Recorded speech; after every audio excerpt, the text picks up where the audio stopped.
Bonjour à tous, ravi de vous retrouver dans Smart Job, l'émission Emploi RH de Bismart, en direct du lundi au vendredi avec vos rubriques habituelles, débat, analyse, expertise, bien dans son job. Aujourd'hui, s'exprimer, parler, avoir un interlocuteur à qui se confier en quelque sorte, c'est la culture du speak-up et on en parle dans quelques instants avec la DRH de PwC. Elle est avec nous. Smart et réglo, les lanceurs d'alerte, on en a beaucoup parlé, ils ont défrayé l'actualité de Julian Assange tout récemment, qui ne sera d'ailleurs pas extradé. On en parle. Qui sont-ils? Quel est leur statut exact? On fera le point avec une avocate dans Smart et Réglo. Petite pause café avec Fanny Griesmer. Elle n'est pas venue en pyjama, ça j'en suis sûr, mais elle nous parlera du télétravail. Oui, est-ce que c'est une joie ou est-ce que c'est un chemin de croix? On fera le point avec elle évidemment dans sa chronique. Dans le cercle RH, le patron d'une structure, alors un acronyme peu connu du grand public, mais qui regroupe notamment l'URSSAF, la Sécu et d'autres institutions. Il est à la tête de 150 000 collaborateurs et il nous expliquera qu'il recrute justement malgré le choc du Covid. La Sécu recrute, on fera le point avec lui dans quelques instants. Puis fenêtre sur l'emploi pour terminer l'émission avec l'Institut Randstad qui tend la main, c'est le nom de cette structure, qui tend la main à des associations d'insertion. Voilà le programme aujourd'hui. Je suis très heureux de vous retrouver tout de suite, c'est bien dans son job évidemment.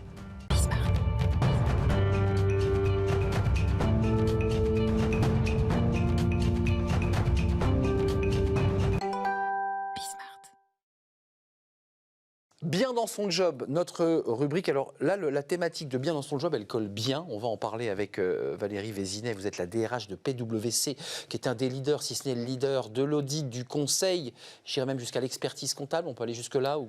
Oui, bonjour. Bonjour. Et société d'avocats, fiscalistes. Voilà, qui balaye le spectre. Entreprise internationale, évidemment, leader mondial. Je disais le leader, mais mondial. La culture du speak-up, on comprend leader mondial, on utilise des anglicismes. D'abord, c'est quoi la culture du speak-up? Pour commencer par le début, et on s'intéressera ensuite au champ d'investigation que vous avez ouvert en direction de vos salariés. C'est quoi la culture du speak-up? Alors pour PwC, cette culture-là, c'est pour faire en sorte que chacun se sente libre et en capacité de s'exprimer. Pourquoi? Parce qu'il ou elle sait qu'il va avoir une écoute bienveillante, mais aussi qu'on va pouvoir aider la personne, voilà, en aidant à prévenir des situations personnelles ou professionnelles, individuelles, et en aidant le collaborateur à traiter ces sujets lorsque le cas s'avère. Alors, pour être extrêmement précis, c'est intéressant, vous êtes la DRH de cette structure en France. Vous avez mis en place, par secteur, je dirais, l'insertion, le handicap, des référents au sein de l'entreprise. Ils sont identifiés et les collaborateurs savent qu'ils peuvent se confier, leur parler librement. Comment ça se passe? Alors, ça dépend des sujets. On a des thèmes sur lesquels on est engagé en tant qu'organisation, en ressources humaines, mais aussi en formation du management. Par exemple, sur le thème de la maladie. Le cancer, par exemple.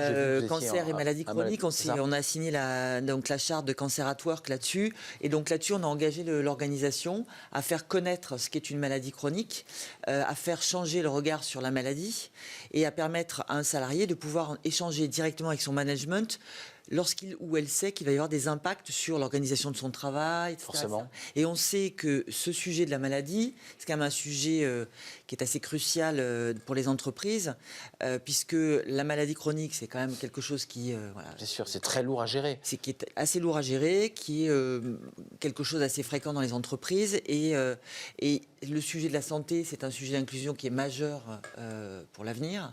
Alors, sans parler de la situation dans laquelle on est aujourd'hui, mais le sujet de la santé, c'est vraiment un sujet qui est majeur pour nous. C'est un sujet sur lequel on est très engagé. Il y a plusieurs secteurs, il faut quand même le préciser. Il y a les questions du handicap, on va y revenir, la diversité, l'inclusion, mais qui fait écho évidemment à la question du handicap, les violences conjugales, qui est un vrai sujet. Dans la manière dont vous avez bâti cette stratégie, parce qu'il y a une véritable stratégie, vous allez jusqu'aux signaux faibles. C'est-à-dire qu'il y a quand même l'idée que ces référents qui s'occupent de tous ces sujets, sont aussi là pour faire quoi? Un peu de détection, vous faire remonter l'idée que cette femme, cet homme, elle n'est pas bien, ou par exemple, pour aller très loin, elle a un bleu sur le visage, il s'interroge. Ça se passe comme ça? Exactement. Donc, sur le thème de la santé mentale plus générale, on est en train de développer et d'étendre là un réseau de prévention qu'on appelle d'ailleurs des préventeurs. Bon, pour le coup, on a choisi un terme franco-français.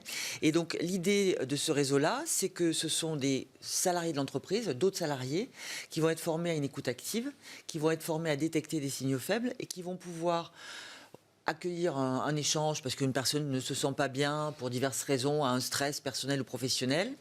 Et ça va jusqu'à détecter des signaux où on voit que la personne n'a pas forcément envie d'échanger, mais par contre, on sent que la personne ne va pas très bien. Mais là, Valérie, vous avez déjà des exemples concrets, sans citer les noms, sans nous donner de détails, mais où est-ce que on est aux prémices? Est-ce que vous avez déjà des cas où vous dites notre système de maillage au plus près, c'est très territorialisé finalement, nous a permis de sauver, d'aider concrètement? Alors concrètement, on a par exemple des cas. Alors le cas, la situation qu'on vit aujourd'hui, finalement, nous permet d'avoir testé ça en direct. On a eu pas mal soutien psychologique, j'imagine. Oui, on a eu des cas. Alors évidemment, notre réseau interne de collaborateurs, c'est pas un réseau qui est un réseau de santé. Hein. C'est pas des professionnels. Hein. Exactement. Donc ils sont là pour avoir une écoute et réorienter.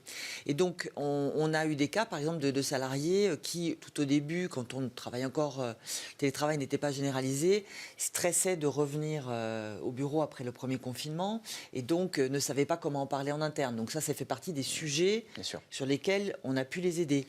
Autre sujet, voilà, je suis stressée par une surcharge de travail ponctuelle. Voilà, comment est-ce que j'en parle à mon management, comment j'en parle, comment je gère ça. Donc c'est une première écoute. Mais c'est nouveau pour vous? C'est vous qui avez initié ou c'est PwC Monde qui a cette stratégie de mailler différemment? Parce qu'on pourrait très bien pousser la porte de la DRH et dire bonjour Madame Vézinet, j'ai un souci, mon mari me bat, ou j'ai un souci, j'ai un handicap déguisé. Pourquoi créer ce qui arrive aussi. Non, mais pourquoi créer ces réseaux intermédiaires? Alors c'est une initiative qu'on a prise en France. C'est France. Non, je veux savoir si c'est une stratégie mondiale ou. Donc ce sujet autour de la liberté de s'exprimer et de parler ouvertement de ces situations individuelles, c'est un sujet qui est mondial. D'accord. Parce que c'est un sujet de santé, d'inclusion. Voilà, c'est des sujets qui sont mondiaux pour PwC. En revanche, le réseau qu'on met en place, c'est une initiative qui est complètement locale. Pour conclure, ensuite, il y a quand même on réoriente le collaborateur, on le réoriente directement sans passer par vous, ou lorsque vous avez des cas difficiles, lorsque vous en aurez, celui qui est le référent vous dit, moi je ne suis pas compétent pour gérer ce problème, il y a un problème de dépression nerveuse, il y a un problème peut-être d'alcool, de drogue, d'addiction. On réoriente, vous avez des professionnels de santé qui sont connectés avec vous? Tout à fait. Alors par exemple, sur le sujet des violences faites aux femmes. Donc, sujet très important. Sujet très important. Donc évidemment, on n'est pas forcément des spécialistes. Donc on a de la médecine du travail qui fait partie de notre réseau. On a évidemment des associations à l'externe vers lesquelles on peut réorienter les collaboratrices, ce sont essentiellement des femmes qui sont les victimes. Et donc lorsqu'on a lancé ça, on a beaucoup communiqué sur le pourcentage de femmes qui vont être confrontées là-dessus dans leur vie pour changer le regard sur la situation, parce qu'il ne faut pas oublier qu'on a des femmes qui sont très diplômées et on peut se dire mais à quelle catégorie socio-professionnelle ça arrive ce genre de situation? Partout, dit-on. Bah oui.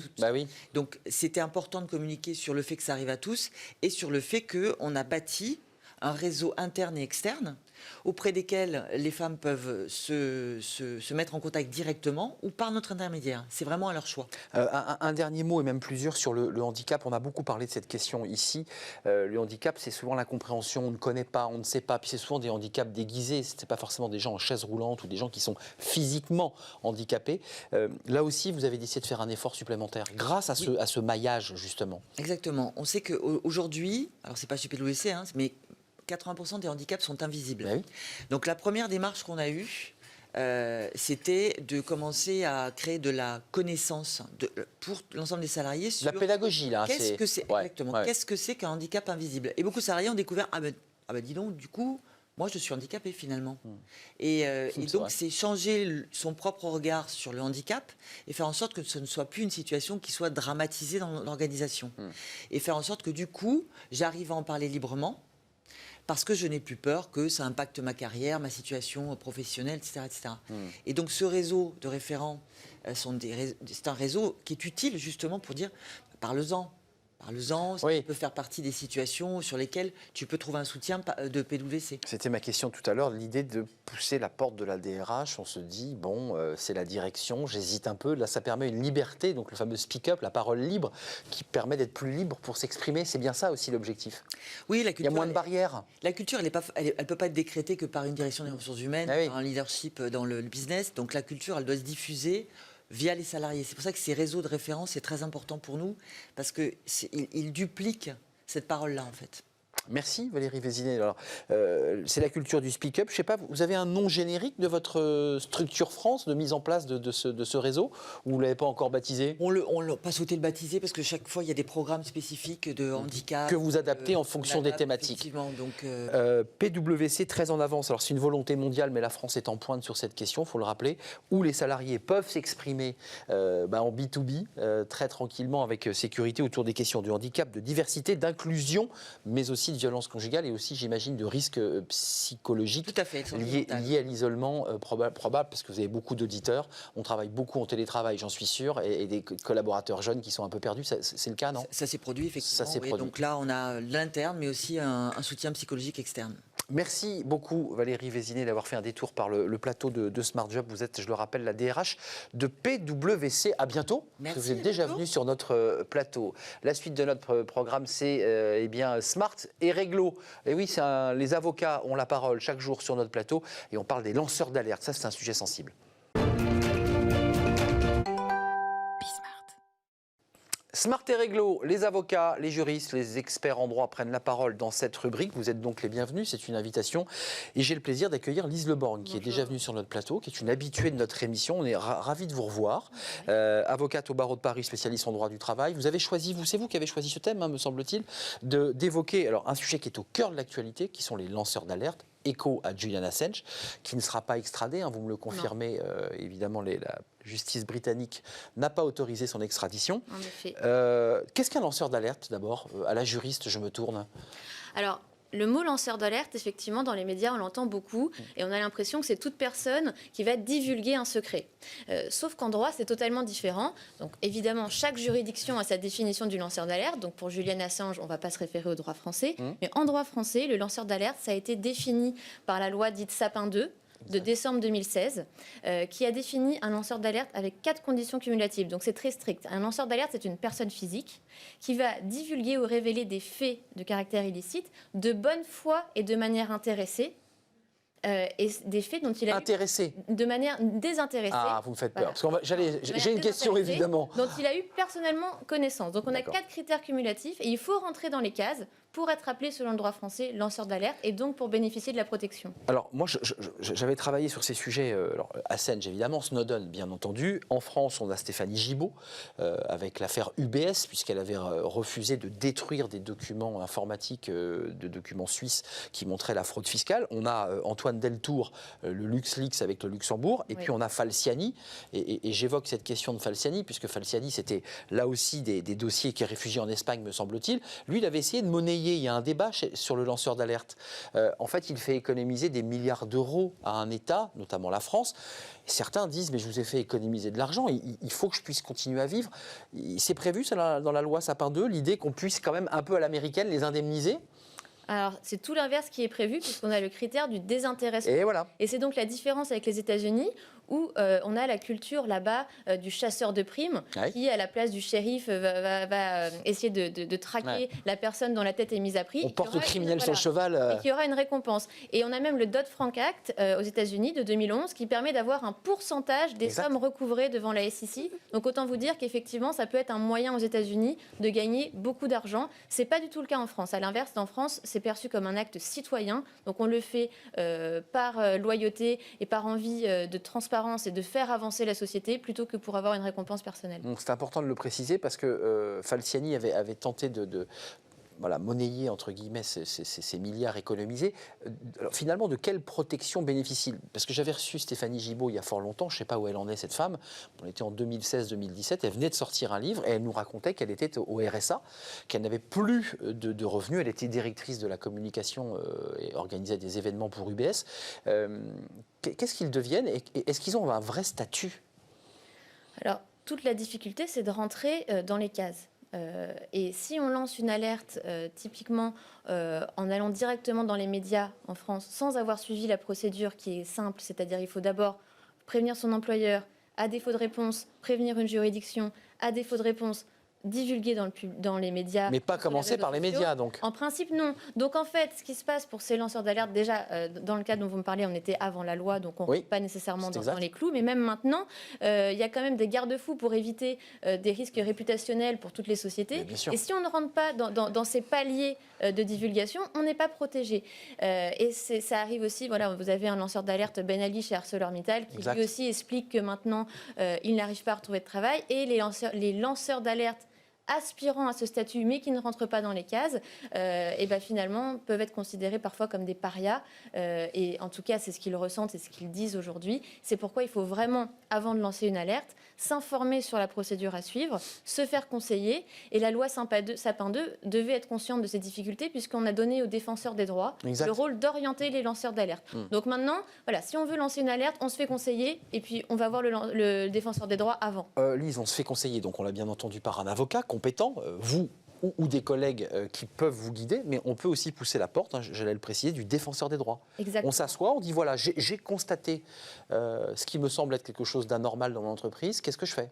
Exactement, ça peut être constater un crime ou un délit. Donc, le plus souvent, ça peut être la corruption, ça peut être là, c'est de des l'article 40, malversations. ça relève de l'article, c'est ça. Voilà, sauf que là, on est entre personnes privées. Et qu'est-ce qu'il va faire le défenseur des droits ? Il ne va pas instruire le dossier, il ne va pas vous dire oui, il y a un manquement ou non. En revanche, il va vous orienter parce qu'un salarié qui n'est pas juriste, savoir quelle juridiction saisir dans le palier 2 après avoir prévenu son employeur. Impossible. Déjà, pour un avocat, il va falloir déterminer la bonne juridiction, c'est un travail. Mais alors, pour un salarié qui n'est même pas juriste, il a beaucoup de chances de se tromper. Et donc là, il se met en risque. Donc le défenseur des droits, c'est une bonne option. Lise, c'est intéressant parce que ce sujet, vous l'avez choisi, donc il vous intéresse, vous avez une appétence. J'ai l'impression, depuis cette fameuse loi Sapin 2, finalement, ça a tari les lanceurs d'alerte. C'est-à-dire que c'est à la fois tellement difficile, contraignant, et on prend tellement de risques pour sa vie professionnelle et personnelle, que globalement, certains se disent j'ai vu, mais je me tais.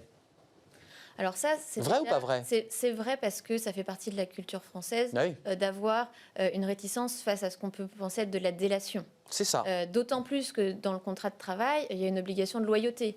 Donc le salarié va se dire attention, est-ce que je viole mon obligation de loyauté ou est-ce que je pars sur un acte citoyen ? Et c'est d'autant plus vrai qu'il y a des dérives qui ont été constatées, notamment avec des salariés qui ont pu revendiquer le statut de lanceur d'alerte pour être protégés. Donc c'est une dérive que les sociétés y sont réellement confrontées. Ça, c'est la dérive, bien sûr. Et puis il y a aussi les salariés qui font objet de l'alerte, c'est-à-dire qu'on dénonce et qui, eux, subissent les conséquences. Et là, je vous renvoie à l'affaire Renault 2010, espionnage. Carlos Ghosn, qui, en direct, va accuser des salariés d'espionnage. Et puis, on va se rendre compte après, finalement, que c'était un soufflet créé de toutes pièces. Et il faudra, à l'inverse, s'excuser en public. Et il s'excusera, d'ailleurs, Carlos Ghosn. Et encore récemment, il s'est excusé en disant que ça avait été une énorme erreur. Sauf que la notoriété et l'image de ces deux cadres, qui étaient des ingénieurs, ont été salis. Ils ont été virés, d'ailleurs. Il y en a un qui a été réintégré. Et réintégré, indemnisé. Alors, il y a eu une indemnisation, évidemment, puisque les licenciements n'étaient pas fondés. Mais ça, c'est un cas, finalement, où il y a eu des excuses publiques, où ils ont eu de la chance, entre guillemets. Mais il y a aussi tous ceux où on reste dans la zone floue et qui, eux, vont subir et traîner ce poids, d'autant plus qu'on sait que le temps de la juridiction, c'est pas le temps médiatique. Mais bien sûr. Donc l'affaire est connue dans les médias et puis elle disparaît doucement. Plusieurs années et puis parfois 6 ans après, le salarié, lui, il y est encore. Avant de nous quitter, Lise Le Borgne, est-ce qu'on peut réaméliorer des choses dans la loi Sapin 2 ? Est-ce qu'on peut imaginer que quelqu'un qui a fait économiser 29 milliards d'euros parce qu'il y a eu des rentrées fiscales, parce qu'on a récupéré les évadés fiscaux, puisse dire à un moment donné, accordez-moi au moins une maison et un droit de vivre ? Ou ça vous semble anormal, ça ? Alors ça relève du politique. Du politique. Et ce serait vraiment un changement de mentalité en France. C'est ça. En revanche, ce qu'il y a à améliorer, ce serait 2 axes simples. Un, essayer de fusionner l'ensemble des dispositifs d'alerte qui existent. Et ça, il y a une directive européenne de 2019 qui invite l'ensemble des États membres à avoir un dispositif. C'est l'occasion, puisqu'on doit la transposer avant la fin de l'année, d'avoir une cohérence et d'avoir un seul dispositif. Et puis une fois qu'on aura ce dispositif unique, l'étape 2, c'est de communiquer pour que les salariés, justement, et les entreprises savent comment les gérer et ne se trompent pas, typiquement en allant sur Facebook avant d'aller voir son employeur et donc en risquant une sanction. Lise Le Borgne, merci de nous avoir éclairé parce qu'on l'a l'a bien entendu, il y a une procédure extrêmement stricte avec un ordre précis. Il y a des avocats et il y a le défenseur des droits si vous aviez constaté des choses anormales au sein de votre entreprise, par exemple. Merci de nous avoir éclairé, Lise Le Borgne, sur ce sujet. Vous revenez quand vous voulez, évidemment, sur plein d'autres sujets autour du travail et des ressources humaines. On se fait une petite pause café. Je fais une nouvelle rubrique. Vous allez voir, c'est Fanny Griesmer qui nous la propose. Elle doit venir en pyjama parce qu'elle nous parle de télétravail. Évidemment, non, elle ne sera pas en pyjama, mais elle nous parle de télétravail. Merci, à très bientôt. Merci. Petite pause café avec Fanny Griesmer, comme chaque jour. Vous commencez à vous y habituer, cette petite pause café ou thé, pour ceux qui n'aiment pas le café, parce qu'on l'a appelé café. Mais... Chocolat chaud. Ou chocolat chaud, bien entendu. On parle du télétravail. On en a beaucoup parlé de ce télétravail depuis le début de ce confinement. Il y a une règle du 100% télétravail. Rappelons qu'Elisabeth Borne, aujourd'hui d'ailleurs, ça s'est tombé aujourd'hui. Petit assouplissement. Voilà, on assouplit, on va permettre aux salariés de revenir une journée dans l'entreprise. Certains en ont besoin. On l'aime beaucoup, passionnément, à la folie, le télétravail. Voire pas du tout. C'est ça. Voilà. C'est vrai que beaucoup d'entre nous l'ont expérimenté ces derniers mois. Et si certains y trouvent plutôt leur compte en échappant au transport ou aux aléas de la vie du bureau, pour d'autres, le télétravail a plutôt des airs de prison. Au-delà du débat pour ou contre le télétravail, j'ai choisi pour vous quelques chiffres pour illustrer ce nouveau mode de travail et le voir peut-être sous un angle différent. Eh bien, figurez-vous qu'en télétravail, on travaille plus longtemps. 48 minutes de plus par jour en moyenne. J'ai envie de dire, Fanny, c'est assez logique quand même. Oui, effectivement. Ah oui, il n'y a pas de transport. Il n'y a pas de transport, oui. On est peut-être un petit peu plus concentré, on n'a pas... on a un mètre entre la machine à café et le bureau, quoi. C'est très très simple pour le coup. Bah oui. En tout cas, c'est le résultat d'une étude américaine menée par des chercheurs de la Harvard Business School et de la New York University. Ils ont analysé les emails et les agendas partagés de plus de 3 millions d'employés aux États-Unis, en Europe et au Moyen-Orient, sur 2 périodes de 8 semaines, avant et après le confinement. Le constat est sans appel, 48 minutes de plus par jour. Ça fait quand même 4 heures de plus par semaine. Et ça, ce n'est pas anodin. On notera également une hausse de 13% du nombre de réunions virtuelles, du coup, et de 5% du nombre de mails reçus. Donc plus de réunions, il faut le noter quand même, on en a beaucoup parlé. C'est-à-dire qu'il y a la volonté du manager quand même plus courte. Mais enfin, il y a quand même le manager qui fait des réunions plus... Voilà, on essaie quand même de tenir un peu ses troupes. Voilà, on encadre. Ouais, on encadre. C'est ça, on encadre virtuellement. Les actifs qu'on télétravaillé quand même disent que, et ça on défonce une porte ouverte, Fanny, mais ils ont été plus à l'aise quand ils n'avaient pas les enfants dans les pattes. Bah pas forcément, figurez-vous. Bon d'accord. Non, c'est très surprenant. Ah bon, ils ont mieux bossé quand ils avaient les gosses. Selon une étude OpinionWay pour Microsoft, les actifs qui ont télétravaillé aux côtés de leur moitié et même de leur famille et de leurs enfants en l'occurrence se sont sentis plus efficaces et concentrés que ceux qui ont télétravaillé seuls, efficaces et concentrés à 77% pour ceux qui étaient en famille, seulement 59% pour ceux qui sont restés seuls. Ce qu'on apprend dans cette même étude que le bonheur, ce serait les autres, a priori. L'enfer, c'est les autres. Pas forcément l'enfer. Ouais. Non, ça c'était avant, visiblement. Puisque 40% des actifs français considèrent le lien social, les relations avec leurs collègues, comme source de bonheur au travail. Et c'est d'autant plus vrai pour les 18-24 ans qui sont vraiment très attachés. Avant de parler de l'écologie, parce que c'est vrai qu'on l'a vu, il n'y a pas de transport, donc évidemment on fait des économies. Vous, là, dans tout le travail que vous avez mené dans cette chronique, c'est plus positif de télétravailler? Les Français le plébiscitent ou pas? Parce qu'il y a un vrai débat dans notre société. Je pense qu'il y a visiblement, en tout cas à travers les différentes études, il y a quand même un intérêt. Et un certain plaisir à télétravailler. On revient aussi à ces études diverses qui montrent que on est prêt à télétravailler 2-3 jours par semaine. C'est vraiment plutôt... C'est ça qui ressort, c'est l'hybridation qui ressort. Un mot sur l'écologie, voire plusieurs, c'est intéressant, puisque évidemment on ne prend pas sa voiture pour aller travailler, on reste à la maison, et donc gain... C'est vrai, ça supprime les trajets domicile-travail, donc on a tendance à penser que le télétravail est bénéfique pour l'environnement. Effectivement, si on prend l'impact environnemental d'un trajet aller-retour entre le domicile et le bureau, et qu'on le soustrait au bilan de nos émissions annuelles, petite soustraction, on économiserait en moyenne 271 kilos de CO2 sur une année par jour de télétravail. C'est le résultat d'une étude menée par l'ADEME. L'ADEME qui prévient toutefois des effets dits rebonds, qui nuanceraient sérieusement ce joli résultat. Bah oui, quand vous êtes en télétravail, ça ne veut pas dire que vous ne vous déplacez pas du tout. Au lieu d'ailleurs d'enchaîner des déplacements sur le chemin vous allez faire vos courses, vous allez chercher vos enfants sur le trajet du travail. Là, vous faites des déplacements dits en étoile. Vous partez de chez vous, vous allez faire un déplacement, 2 déplacements, on revient au même endroit. Multiplication des déplacements. Autre élément impactant, le développement massif de la visioconférence. pas neutre, elle aussi, pour Ouais. l'environnement. C'est- Et puis aussi, quand vous êtes chez vous, en train de télétravailler, vous chauffez, vous éclairez votre logement. D'ailleurs, il y a Ça un ne débat. l'était pas forcément quand vous étiez au bureau. Il y a un débat des salariés qui réclament évidemment une indemnisation sur Tout à le fait. chauffage, le café, les chèques restaurants aussi, parce qu'il y a un débat sur les chèques restaurants Qui, finalement, sont maintenus, je le qui sont précise. quand même maintenus. On vous rassure, mais ils ont même été augmentés. Ils sont toujours à 38 euros, je À crois. 30 Fanny. oui, le plafond. Le plafond est à 38, ce qui permet de pouvoir se faire livrer chez soi. Mais il y a quand même quelques petites conséquences. Et vous, quand vous avez télétravaillé, ça vous a plu? Alors, je télétravaille l'après-midi.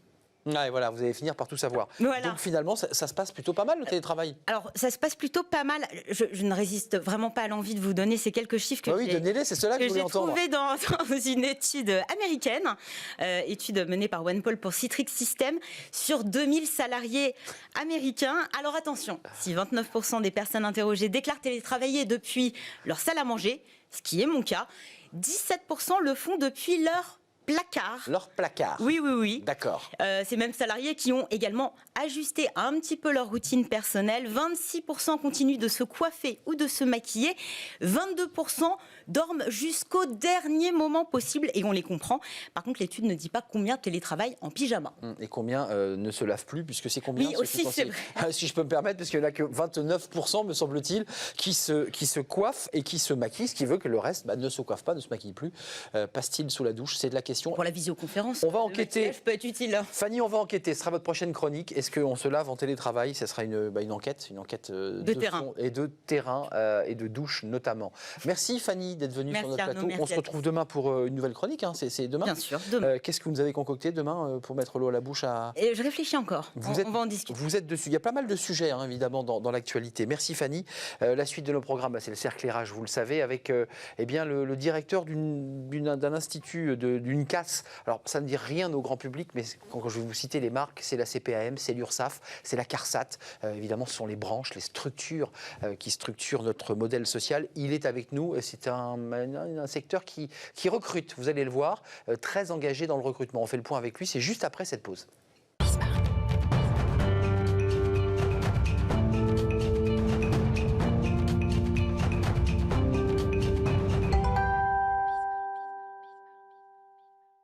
Le cercle RH en forme de grand entretien. Vous connaissez notre rendez-vous, c'est un face-à-face avec une personnalité, chef d'entreprise, DRH, PDG. Et aujourd'hui, nous sommes avec Rénal Lemay, directeur général de Lucans. Lucans, on le dit bien Lucans, hein? On dit Lucans. Lucans, parce que c'est une marque, on va le voir dans quelques instants, qui pour le grand public n'est pas connue, mais c'est vrai que vous êtes une marque qui englobait des marques, alors là que vous connaissez tous, des institutions même, la CAF, la Caisse d'allocation familiale, les caisses de retraite, la CPM, la Caisse primaire d'assurance maladie, et l'URSSAF, ceux qui vont récupérer les cotisations des entreprises. D'abord, juste d'un mot sur vous, parce que vous communiquez, vous allez présenter votre institution, mais vous, votre parcours est intéressant parce que vous avez fait, j'ai vu un parcours en province, dans des CPAM, dans des caisses d'allocation familiale. Racontez-nous un peu ce parcours. Alors en fait, mon parcours, après des études universitaires, j'ai intégré l'école qui s'appelle l'École nationale de la sécurité sociale. Et en sortant de cette école, j'ai eu des premiers postes d'encadrement supérieur, effectivement, en province. J'ai travaillé au Mans, j'ai travaillé à Évreux. Et ensuite, j'ai eu un premier poste de pleine direction. J'ai été directeur de la caisse primaire de la Mayenne. Ensuite, j'ai été directeur de la caisse primaire de Chartres. Après, directeur de la caisse d'allocation familiale. Absolument. Directeur de la caisse d'allocation familiale de l'Essonne. Et puis, mes dernières fonctions... C'est une vie de préfet que vous avez eue, finalement. J'ai beaucoup bougé. Bah oui. On prône la mobilité dans notre institution. Ouais. On prône la mobilité. Effectivement, je pense que je fais partie des directeurs qui ont beaucoup bougé. D'autres collègues ont également eu ces parcours de mobilité. Vous avez donc découvert la réalité de ces caisses sur le terrain. Puis aujourd'hui, vous dirigez le Lucans. C'est 150 000 collaborateurs sur ces 4 branches. Quelque part, vous incarnez à vous seul notre structure, notre modèle social, finalement. C'est ça dont Effectivement, la responsabilité de Lucans, ça peut être précisé notre responsabilité. Qu'est-ce qu'elle fait sur ces branches? Nous sommes une fédération d'employeurs, donc moi je représente ici les 300 employeurs locaux, les 4 employeurs nationaux, les 4 caisses nationales, maladie, famille, vieillesse et recouvrement. Et nous avons un certain nombre de missions mutualisées, notamment nous intervenons sur les achats mutualisés. C'est nous qui achetons l'électricité, le gaz, les contrats d'assurance au nom de... Pour faire des économies? Absolument, pour faire des économies. l'économie, au nom de la sécurité sociale. Nous accompagnons aussi les organismes locaux dans leurs projets immobiliers. Par ailleurs, j'assume l'animation des relations sociales au niveau national. C'est Lucans qui discute avec les organisations syndicales pour faire évoluer la convention collective des 150 000 salariés de la sécurité sociale. C'est vous le monsieur dialogue social de la structure? Absolument, effectivement. Tous les mardis après-midi, j'ai un rendez-vous avec les organisations syndicales et nous avons donc des séances de négociation. Et dernière mission qui est la nôtre, effectivement, nous intervenons en matière de ressources humaines. Notamment, c'est nous qui animons le site La Sécu Recrute, site sur lequel l'ensemble des offres d'emploi de la sécurité sociale sont postées tous les jours. Alors, rentrons c'est vous qui me lancez finalement, il y a 7000 embauches chaque année, j'irai en période normale. J'ai vu que vous aviez accéléré les embauches, notamment en période Covid, pour que, ce qui m'est arrivé moi-même d'ailleurs, on soit contacté par un référent de la sécurité sociale et qui vous demande quelques renseignements. C'est bien cela? Vous continuez à embaucher là, en ce moment? Effectivement, nous avons donc, l'État nous a confié la mission de contact tracing. Cette mission de contact tracing, c'est quoi?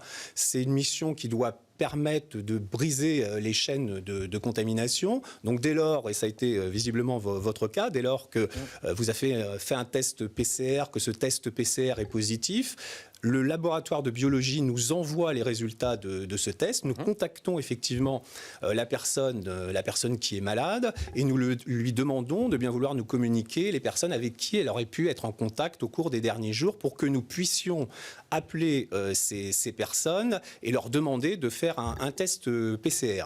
Sur cette mission de contact tracing, aujourd'hui, nous avons à peu près 10 000 salariés qui sont mobilisés. Qui sont... CDD, là, Nous avons... sur vos équipes CDI, mais aussi quand même quelques extras, si je peux me permettre d'expliquer. Absolument. On a à peu près 6 000 salariés qui sont des CDI, essentiellement de l'assurance maladie, à peu près 4 000 CDD qui sont mobilisés en renfort et en complément. Et là, en ce moment, nous recrutons sur cette mission des CDD et 1200 CDI. 1200 CDI. Absolument. Si vous allez sur le site La Sécu Recrute, vous verrez que... c'est pour du tracing, les 1200 CDI? Absolument. Ou c'est pareil. 1200 CDI sur le contact tracing, dans toutes les caisses primaires d'assurance maladie. Ce ne sont pas des emplois qui sont à pourvoir sur Paris, c'est des emplois qui sont à pourvoir sur tout le territoire. Absolument. Donc les gens verront la destination, le lieu géographique des postes, on est d'accord? Absolument. Lorsqu'on se connecte sur le site La Sécu Recrute, on va choisir éventuellement, si on habite Toulouse, s'il y a un poste de CDI contact tracing à Toulouse, eh bien on candidate à la caisse primaire d'assurance maladie de Toulouse.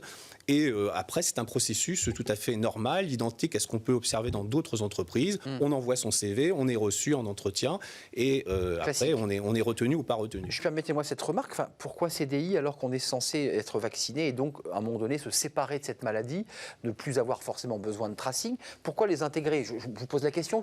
C'est quoi l'intérêt? En fait, ce sont des recrutements en avance de phase. C'est-à-dire là, effectivement, on est en plein cœur épidémique. Donc vous êtes en train de nous anticiper la crise que nous, grand public, on n'a pas vu? Non. On anticipe des recrutements. C'est-à-dire que si la crise sanitaire, j'allais dire, le pic de crise sanitaire est passé après l'été, ces salariés auront vocation à occuper des fonctions qui sont les nôtres dans une caisse primaire d'assurance maladie.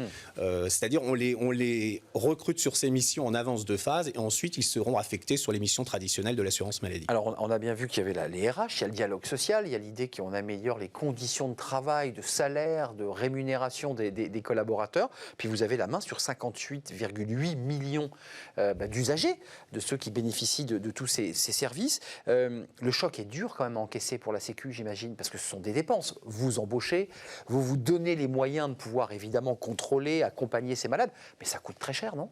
Absolument. La loi de financement de la sécurité sociale montre effectivement que et les dépenses d'assurance maladie, mais aussi les prestations versées par les CAF pour justement amortir la crise. Je crois qu'il faut avoir en tête que les prestations sociales sont des amortisseurs de crise. À partir du moment où vous perdez votre emploi, à partir du moment où vous êtes étudiant et que vous n'avez plus le petit boulot que vous pouviez occuper jusqu'à présent, le relais peut être pris par les prestations sociales, et c'est les caisses d'allocation familiale notamment qui versent ces prestations sociales, et le rôle essentiel durant cette crise de l'assurance maladie. On voit que les dépenses, le déficit de la sécurité sociale s'est creusé fortement en 2020, se creusera dans une moindre mesure en 2021. Alors qu'il était tout doucement en train de revenir à l'équilibre. On revenait tout doucement à l'équilibre, effectivement. Et là, de nouveau, ça plonge. On a chuté d'une quarantaine de milliards d'euros.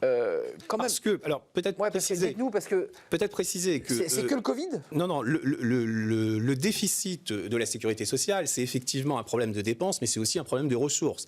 À partir du moment où vous avez du chômage partiel, moins de cotisations, du chômage même pour un certain nombre d'entreprises, évidemment, il y a moins de rentrées de cotisations, et l'écart entre la dépense et la ressource creuse, d'où ce déficit de 40 milliards d'euros. Il y a un déficit, ça c'est notre modèle social, j'imagine que vous assumez, c'est notre modèle social. Il tient après des années de crise Covid. Là, je noircis le tableau, bien sûr. On nous annonce peut-être un nouveau confinement dès la semaine prochaine, stop and go, entreprises en difficulté. Est-ce que notre modèle social tient le coup ?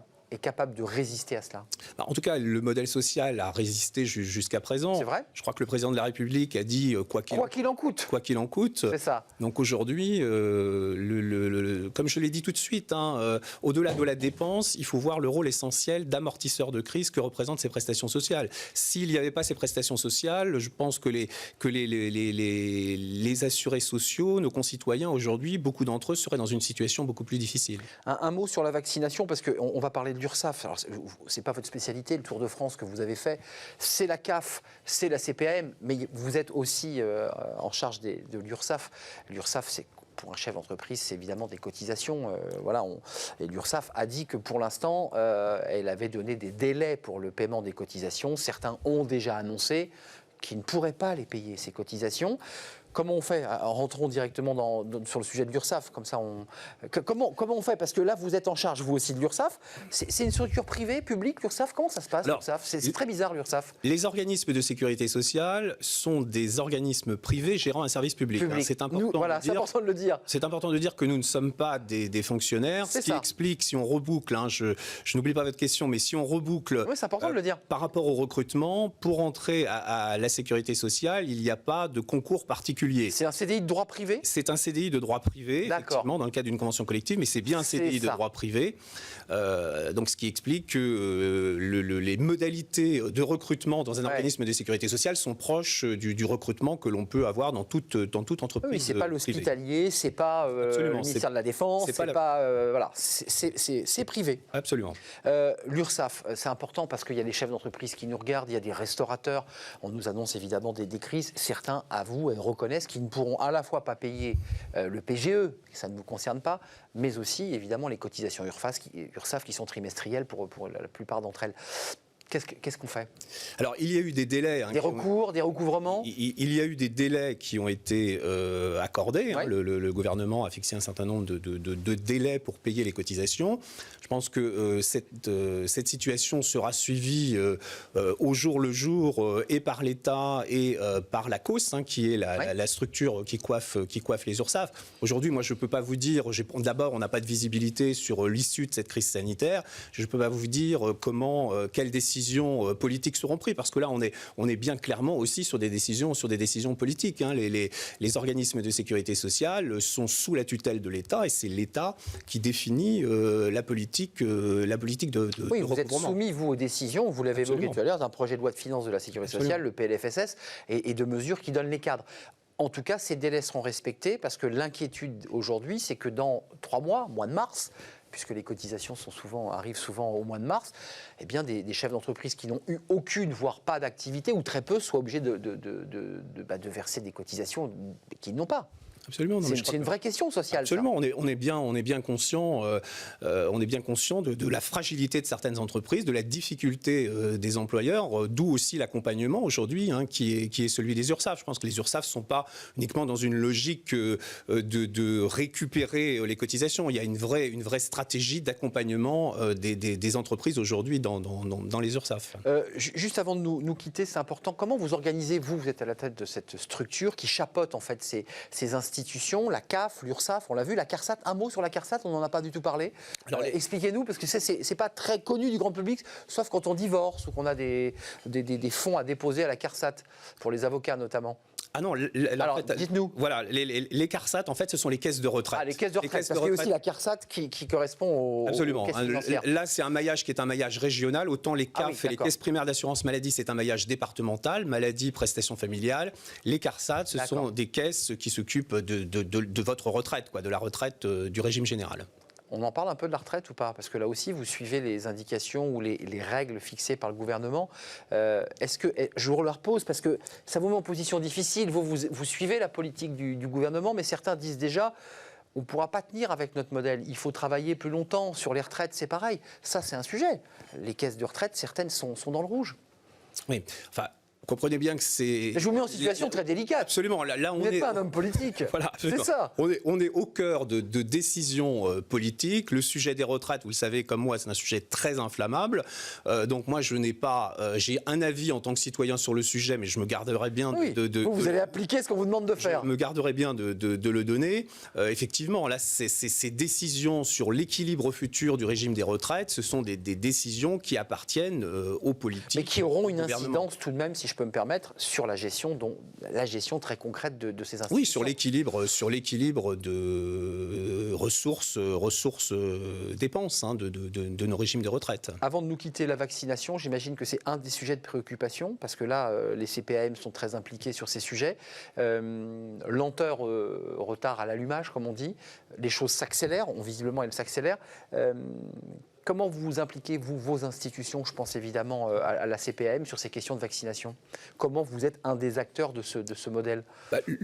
On est un acteur au regard de la prise en charge de la vaccination. 100%, on est bien d'accord? Voilà, absolument. La décision, là aussi, qui a été une décision politique, de prendre en charge la vaccination à 100%. À 100%, maintenu à 100%. Avant de nous quitter, c'est quoi une journée d'un directeur général de l'UNCAS? C'est quoi une journée type? Vous recevez tous les patrons de CPM, de la CAF, de l'URSSAF, vous faites des réunions. Vous avez dit, le mardi, on le sait, c'est dialogue social. Mardi après-midi, bon, oui. C'est bon, ça c'est vu. Le mardi après-midi, c'est le dialogue social. On a des réunions, beaucoup de réunions de travail. Alors, parce que moi, c'est important de repréciser qu'il y a 4 réseaux. Il y a un réseau famille, un réseau maladie, il y a une caisse nationale maladie, une caisse nationale famille, une centaine de caisses primaires, une centaine de caisses d'allocation familiale. Donc, ce sont les directeurs généraux de la Caisse nationale maladie, de la Caisse nationale famille, de la Caisse nationale recouvrement, qui ont autorité sur leur réseau. Nous, UCANS, nous avons, comme je l'ai dit tout de suite, des responsabilités qui sont des responsabilités transversales, mutualisées, mais comme on est RH, au service, c'est important. et RH. Comme on est au service de ces 4 réseaux, on a évidemment des relations régulières avec et les directeurs généraux de ces 4 réseaux et les collaborateurs de ces 4 réseaux sur les RH, sur les achats, sur les travaux, pour effectivement les accompagner au mieux. Avant de nous quitter, Reynald Lemay, comment vous donnez envie à des jeunes qui cherchent un emploi? Vous nous avez dit que vous recrutiez en CDI pour du tracing, mais pas seulement. Qu'est-ce que vous avez envie de leur dire pour leur donner envie? Il y a des écoles de formation, il y a des écoles de formation, vous l'avez évoqué, vous l'avez fait vous-même. Qu'est-ce qui rend sympathique ces métiers? Je crois que lorsqu'on s'engage à la sécurité sociale, on s'engage aussi sur un métier ou sur des métiers qui sont porteurs de valeurs. Valeurs de service public, valeurs de solidarité. Et je crois que c'est un sujet ou c'est un élément qui fait de plus en plus écho, notamment chez les jeunes générations. Lorsqu'on s'engage à la sécurité sociale, également, on intègre un groupe de 300 employeurs, un groupe qui est présent sur l'ensemble du territoire avec 80 métiers différents. Lorsqu'on s'engage à la sécurité sociale, également, vous l'avez dit, et c'est important, on s'engage dans un groupe qui est très attentif sur la formation continue, sur l'employabilité de ses salariés. Beaucoup de formations, j'ai vu. Beaucoup de formations. rémunération, 4,9% de notre masse salariale. Donc ça veut dire que l'on peut rentrer à la sécurité sociale, et ce que je vous dis là, ce ne sont pas des exemples théoriques, on peut rentrer à la sécurité sociale comme opérateur de saisie, comme téléconseiller, et finir sur des postes de direction. Il y a un vrai accompagnement pour effectivement faire que nos salariés, que les salariés qui rentrent puissent occuper des fonctions d'encadrement, voire de pleine direction. Rappelez-le nous, aujourd'hui, allez sur le site donc, de l'UNCAS, il y a des recrutements, c'est sur le site de l'UNCAS ou de la CPM pour être précis? Le site, c'est la Sécu Recrute. La Sur Sécu ce Recrute. site, la Sécu Recrute, 800 à peu près, 7 à 800 postes sont proposés chaque jour.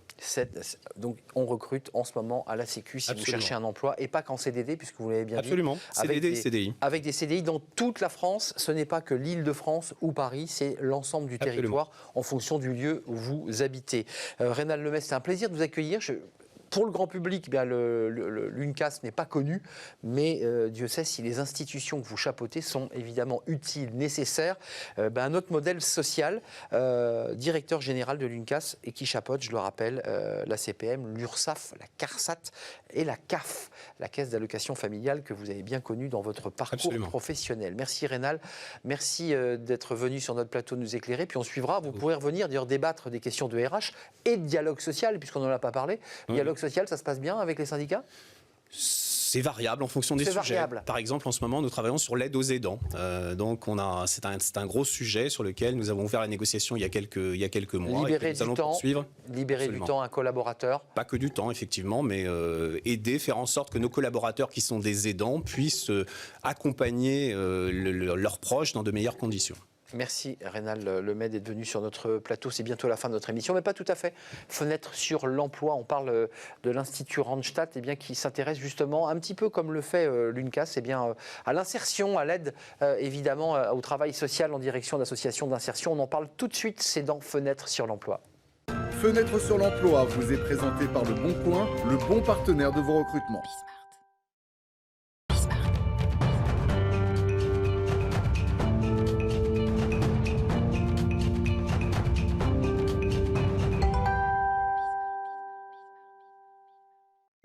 Fenêtre sur l'emploi, j'évoquais l'Institut Randstad et nous avons sa directrice déléguée générale de cet institut, Anna de Boa Esperanza.